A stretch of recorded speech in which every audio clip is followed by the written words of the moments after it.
Та нөхрөө өөр хүүхэнтэй явж байгааг мэдвэл яах вэ? Шууд салдаг уу? Эсвэл очиод тэр эмэгтэй үсийг нь зулгаадаг уу? Харин хятадын дээд зэндааны баян хатагтай нар бол тэр нууц амраг руу нь алуурчин биш, харин сэтгэл зүйн тусгайнхныг илгээдэг. Энэ бол зүгээр нэг киноны зохиол биш. Хятадд бодитоор оршдог олон тэрбум долларын эргэлттэй нууц амраг зайлуулах бизнес юм. Шанхай болон Бээжингийн тансаг зэрэглэлийн офисуудад байрлах эдгээр агентлагууд нь гэр бүл салалтаас сэргийлэх эмнэлэг гэж өөрсдийгөө нэрлэдэгч үнэндээ бол хүний сэтгэлээр тоглодог мэргэжлийн жүжигчид байдаг.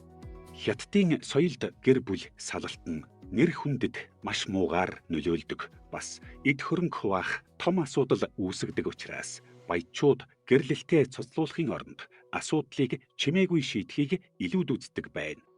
Яг энэ дэл нууц амраг зайлуулагчид гарч ирнэ.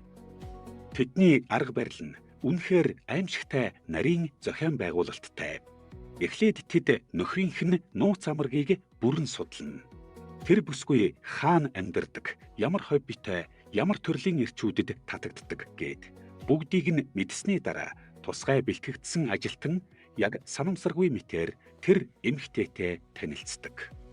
Тэд түүний хамгийн сайн найз нь болж итгэлийг нь олж авна. Үүний дараа жинхэнэ ажиллагаа эхэлдэг бөгөөд үүнийг 3 үндсэн аргаар хийдэг.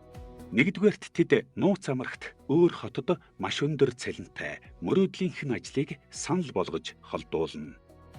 Хоёрдугаарт тэд тухайн эмэгтэйн сонирхолд яг таарсан царайлаг боловсралтай залууг түүнтэй танилцуулна.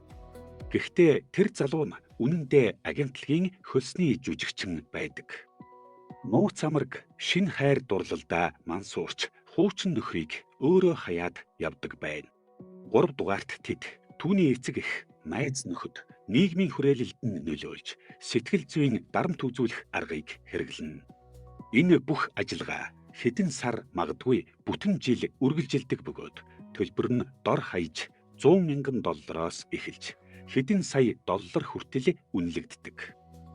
Хамгийн гол нь нөхөр нь үүнийг огт мэддэггүй бөгөөд нууц амраг нь өөрийг нь зүгээр л хаяад явчихлаа гэж боддогт л энэ үйлчилгээний үнцээ нь оршдог.